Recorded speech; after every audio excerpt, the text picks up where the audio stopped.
Sumirah mono wong wadon kang grapyak semana eseme tansah kutah saben ketemu sapa bae sikepe andhap asor tembunge tansah kepenak dirungu merga basane sing nganggo krama alus mlipis kuwi njalari sing diajak caturan seneng.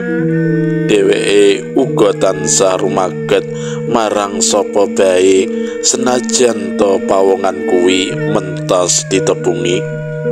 Ora mantra-mantra karo tepungan anyar sikepe Sumirah ajeg rumaget. Mula banjur akeh kanca sing betah srawung karo dheweke. Kadhik Sumirah watake luman entengan ora ijir siap soroh tenaga lan erdana marang sapa bae sing mbutuhake uluran tangane nadyan kuwi pawongan kang mentas ditepungi.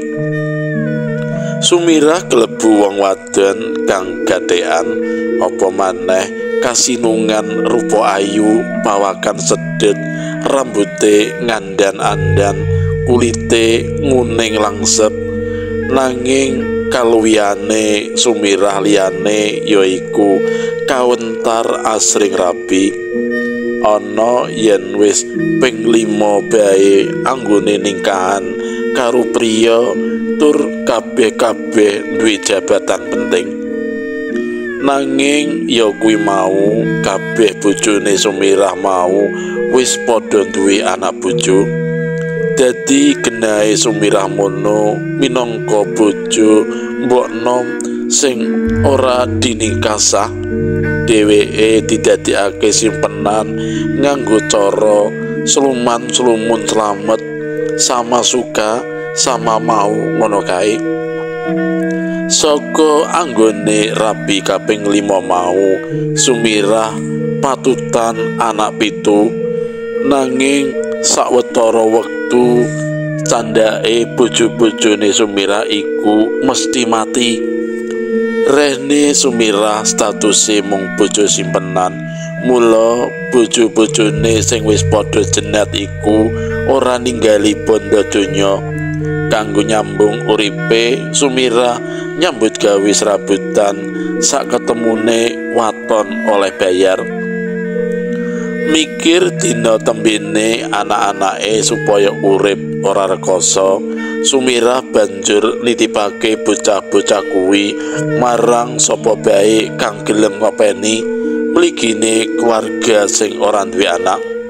Tujuane amprih anake bisa disekolahake dhuwur lan besuke dadi wong pinter. Mula saka anak 7 iku sing 5 diemong wong minangka anak asuh, dene sing 2 diopeni dhewe. Dilalah anak-anake kang dipupu mau kok ya kebeneran kabeh ditinggal mati wong tuane asuh. Sok ngono wae bocah 5 iku ditinggali barang pengaji dening wong tuane pupon sowang-sowang. Kabeh oleh warisan. Sawise wong tuane angkat tinggal donya, bocah 5 kuwi padha balik marang Sumirah maneh kanthi pawitan bondo donya dum-duman saka bapak ibune pupon. Sumirah pancen duweni lakon urip kang rada nyeleneh. Biyene merga saking kepingin tetep awet enom tur duweni daya tarik, dheweke katut ajakane kancane. Sumirah mara menyang panggonane dukun lan njaluk aji-aji pamikat sukma. Nanging aji-aji sing diwenehake dukun mau wujude ula putih, gedene sak driji, dawane sak kilan lan dilebokake menyang pawadonane Sumirah. Sawise barang wadine dileboni aji-aji ula putih, Sumirah pancen tansah dicedhaki wong lanang kang ngajak andon asmara. Sumirah dhewe kena dayane aji ula putih malih duweni kekuatan ngedap-edapi ing bab ulah asmara saengga sok sapa sing tau ngrasakake ladenane banjur tuman ketagihan kepingin ngambali maneh nanging kabeh mau mawa pitukon sebab wong-wong sing tau ulah salulut kelawan Sumirah entek-entekane mesti angemasi sadurunge mati priya-priya iku luwih dhisik ketaman leloro aneh ing lakange mulane anggone jejodohan Sumirah ora langgeng pancen Sumirah mono baut ing bab nggodha atine wong lanang sinartan tembung-tembung pamilut kang meranani ati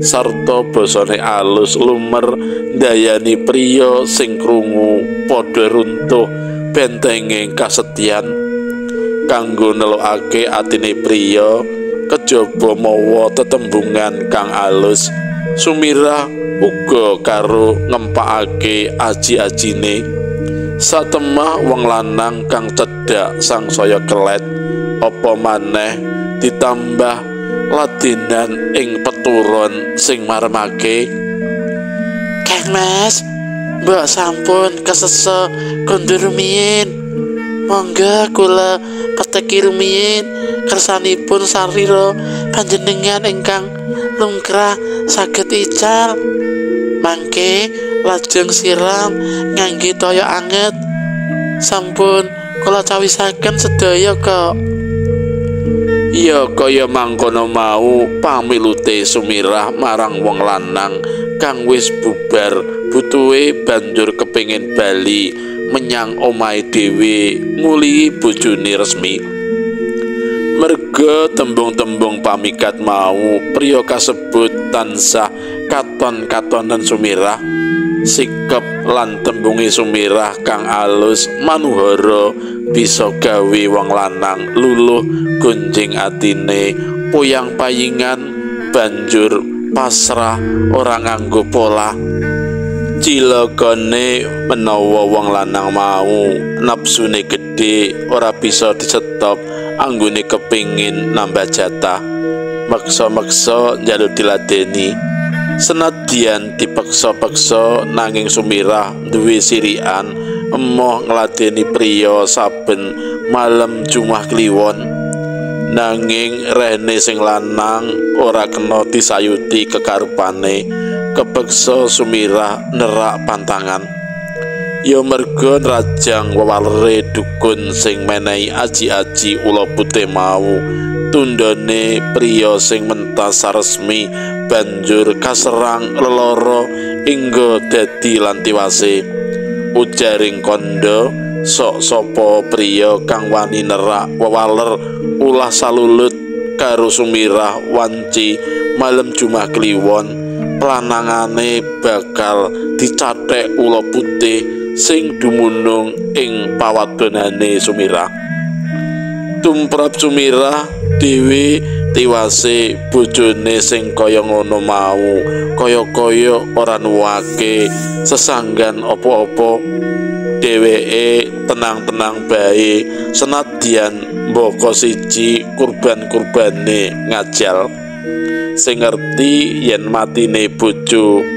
petenge mau merga dicathek ula putih ya mung Sumirah dhewe wong liya ngertine Pak A utawa Pak B mati merga lara kanthi ilining wektu saiki Sumirah wis umur 70 taun wis mupus marang garising takdir uripe disangga dening anak-anake kang wis padha mentas ing dina tuwane Sumirah mertobat gelem nglakoni salat 5 wektu sregep ngaji lan asring saba pengajian ula putih sing cumandha ing pawadonane tetep ana nanging ora galak kaya nalika Sumirah isih enom ora ana maneh priya sing dadi tumbale ula putih mau merga